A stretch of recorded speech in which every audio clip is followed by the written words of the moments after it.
Coming up, a group of citizens in the Meadowbrook area are suing the city over sewage in their neighborhood. And the Moultrie woman who allegedly killed her husband has pled guilty to involuntary manslaughter. Your News Valdosta starts now.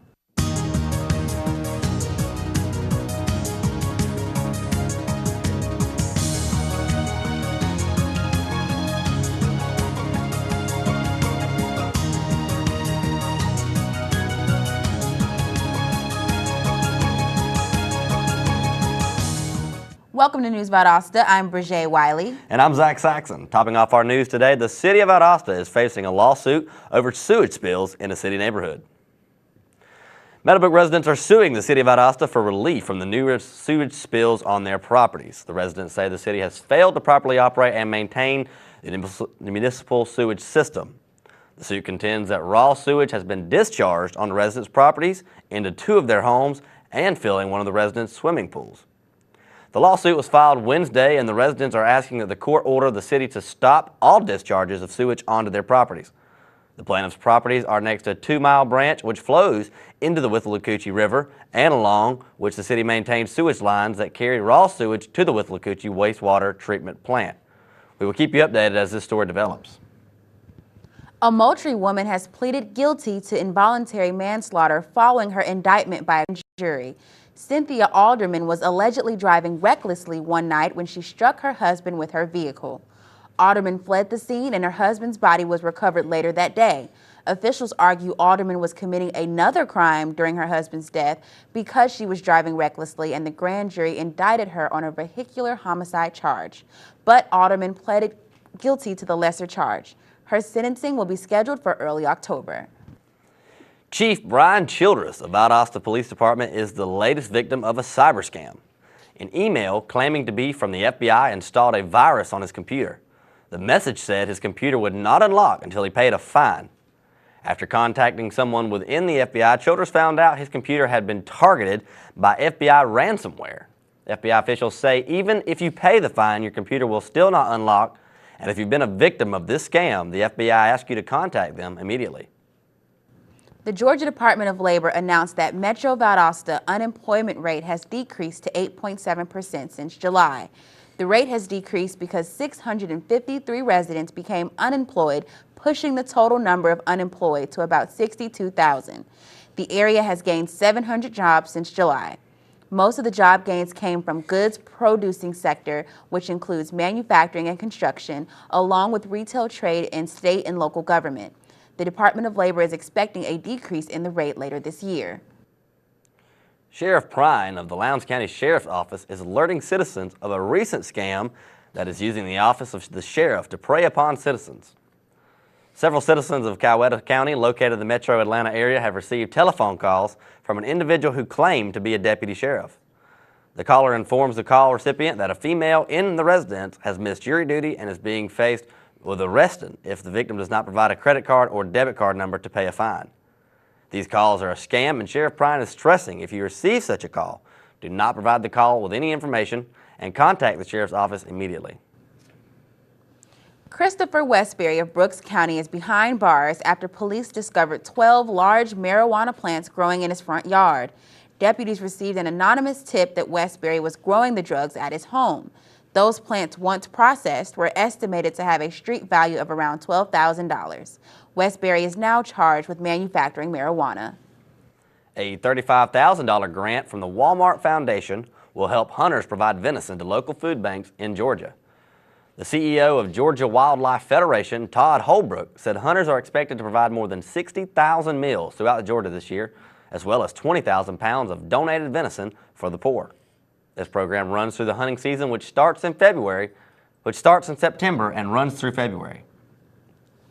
A deadly semi-truck crash along Georgia Highway 520 near the Tifton-Worth County line left one man dead. The driver, 67-year-old Richard Dumoulin, was traveling east on Georgia Highway 520 when he left the road and crossed the median into the westbound lane. The cause of the crash has not been released. Coming up, some flu vaccines promise a little more protection. And a new warning label will appear on extra-strength Tylenol's cap. Stay with us. What will you find at Valdosta State University? Challenging academics. innovative hands-on experience, over 100 fields of study, engagement in a vibrant community, caring mentors and friends, service and leadership opportunities, championship athletics. The full university experience At Valdosta State University.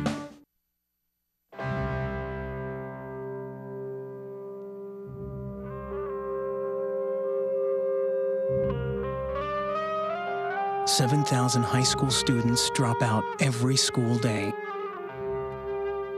That's a line of desks more than 4 miles long. We can keep students in school. Visit boostup.org and take the first step. All right, give me a spot. You know my motto, safety first. They could be dangerous. I think we should call animal control. Animal control? To be safe. Don't worry. Just... I got this. It's a new motto.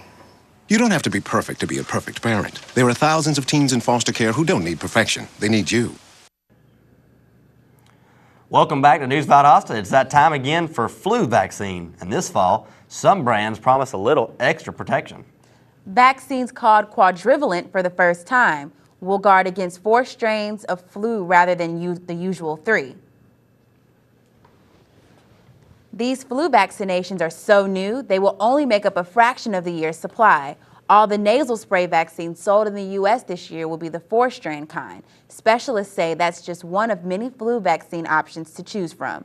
Not necessarily a better one. The government recommends a yearly flu vaccine for nearly everyone, and they also suggest getting vaccinated during early fall so protection kicks in before the flu starts spreading. Extra strength Tylenol will now say contains acetaminophen. Always read the label on the caps of the bottles. Tylenol's parent company, Johnson & Johnson, says the bright red lettering is an effort to reduce the number of accidental acetaminophen overdoses that occur each year. With more than 600 over-the-counter and prescription medications containing acetaminophen, Johnson & Johnson says this label will help remind consumers to always read the label, which will arrive on the caps of extra-strength Tylenol this October. A survey conducted by the nonprofit Kaiser Family Foundation and the Health Research and Educational Trust shows that the average cost for employer-sponsored health insurance rose modestly this year, but it still outpaced worker wage increases. This means that workers are seeing a larger portion of their paycheck taken out to cover health insurance. Those wages have climbed about 31% since 2003. Coming up, your local weather with Taylor Kelly. And Quenisha Claiborne gives us a look at our local sports. Stay with us. In 1977, in Johannesburg, South Africa, an 8-year-old boy picked up the game of golf from his father. By the age of 9, he was already outplaying him. The odds of this gentle lad winning the Junior World Golf Championships at the age of 14, 1 in 16 million. The odds of that same boy then making it to the US and European Pro Golf Tours, 1 in 7 million. The odds of the Big Easy winning the Open Championship once and the US Open Championship twice, 1 in 780 million. The odds of this professional golfer having a child diagnosed with autism, 1 in 110. Ernie Els encourages you to learn the signs of autism at autismspeaks.org. Early diagnosis can make a lifetime of difference.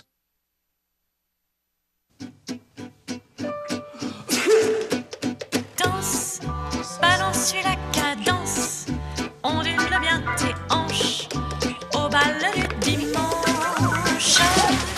Danse, que la fête commence, dans ma belle robe blanche, je suis You didn't give up on sex, don't give up on birth control either. There are more methods than you think. Find yours at bedsider.org.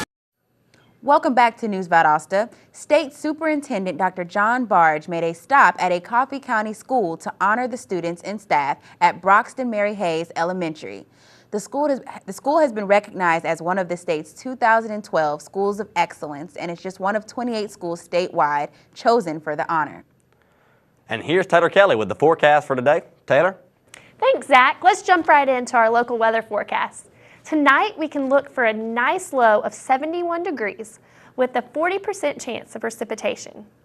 But tomorrow, we should have a beautiful day with a high of 93 degrees. Great day to go out and have a barbecue, lay out by the pool, but be sure to put sunscreen on because the UV index is extremely high, especially with the exposure for over 15 minutes long. And unfortunately for you allergy sufferers, the pollen count for tomorrow is expected to be very high, and the predominant pollen, we're looking at ragweed, chinnopods, and nettle. Thanks, and that's your local weather forecast. Back to you, Zach. Thanks, Taylor. Coming up, Quenisha updates us on Valdosta High and Lowndes County's wins this past weekend. And a look at what's coming up later this week. Stay with us. Thanks for calling the GED Pep Talk Center. Jerry Stiller speaking. Your level 7 in-your-face pep talk. I can keep pushing you. Believe me, I'm good at it. But at some point, you're going to need to start pushing yourself. See, once you've got your GED diploma, you'll feel so good about yourself. You tell them. You can't change your past, but you can definitely change your future. That makes me so happy, I'm ready to bust out a dance. Mr. Trejo, can I transfer this guy to you? My gentle technique isn't really working. You need something a little more persuasive. Yes. You listen, and you listen good. Hey, where's my sandwich? Terry? Terry! Take it from me, the King DMC. It's a real cool thing to get your GED. Get that diploma! Now hold on and we'll find you free GED classes. Capiche? Whatever motivation you need, we've got a pep talk for you. Get your GED pep talk and find free classes at yourged.org.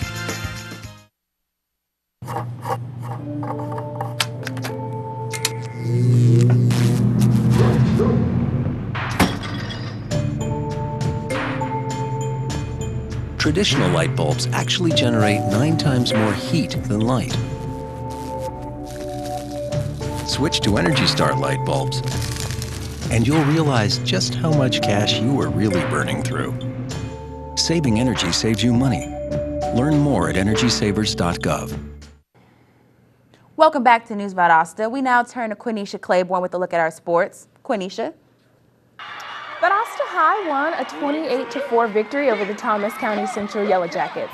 Valdosta stayed with their assignments and did a great job of containing the ball. On offense, the Wildcats accumulated close to 300 yards on the ground alone. Defense remained firm and made sure to cover options and limit the amount of big plays that the Yellow Jackets were able to make. Valdosta senior running back Nelson Herring was on fire, rushing for a total of 223 yards. Herring's 2 long runs, one of 91 yards and the other of 80 yards, made for quite a game. The Wildcats now possess a 1-0 record. They will pull it all on the line next as they host Brooks County for the non-league battle this Friday, September the 6th. Keeping the ball rolling with football, Lowndes High also possessed a big win last Friday. The Vikings opened their season game with a home game unlike any other. The Vikings crushed the Luella Lions, closing the game with the final score of 42-2. The Vikings defense made moving the ball a brutal chore for the Lions offense all game long. Lowndes held Luella to only 22 total yards in the first half of the game, allowing them to only accumulate a mere 61 yards during the duration of Friday night's game. Lowndes High will now prepare for their next big game against Newton High of Covington, Georgia. The game is set to take place on the home field next Friday the 6th. In softball, the Lowndes High Vegettes hosted the Colquitt County Packers in a doubleheader game last Tuesday. The Packers were no match for the Vegettes, who won both of Tuesday's home conference games. For the first game, Becca Prairie provided the Vegettes with plenty of offense. Prairie went 2-3 in the game with 3 RBIs, while Haley Fowler went 7 innings, only giving up 4 hits while striking out 5 batters. Game 1 closed with a score of 5-3, and in Game 2, Fowler made sure that she was an asset to her team even when she wasn't pitching. In efforts of continuing the momentum, Prairie went on to add 3 more RBIs. The Lady Vegettes ended the second game with a win of 7-1. The next move for the ladies softball team will take place on September 4th. The team will travel to Adel to face Cook County to battle with a total of 9 wins, 1 loss, and 1 tie. On Saturday night, the Valdosta State Blazers held their second annual Meet the Blazers event at the Blazemore Hyder Stadium. The event involved members of the football team, coaching staff, cheerleading squad, VSU Red Hots, and the Blazin' Brigade Marching Band. The event was open to the community and provided event and several stations for enjoyment. The 3-hour family-friendly event consisted of performances by the Red Hots, as well as the Blazer cheerleaders. Both groups performed for a short show for the crowd and took photos with the children and fans. The Blazer football team assisted in running drills similar to the ones they actually run in practice. The children also had the opportunity to run out on the famed Blazer Tunnel that the team exits before every home game. Set up much like a day that the band played, the fanfare and the cheerleaders cheered as the lucky children ran onto the field. To bring the event to a close, the Red Hots and the football team signed autographs. And that's all for sports. Back to you guys at the news desk. Thanks for watching News Valdosta. I'm Brigée Wiley. And I'm Zach Saxon. Have a great day. We'll see you next time.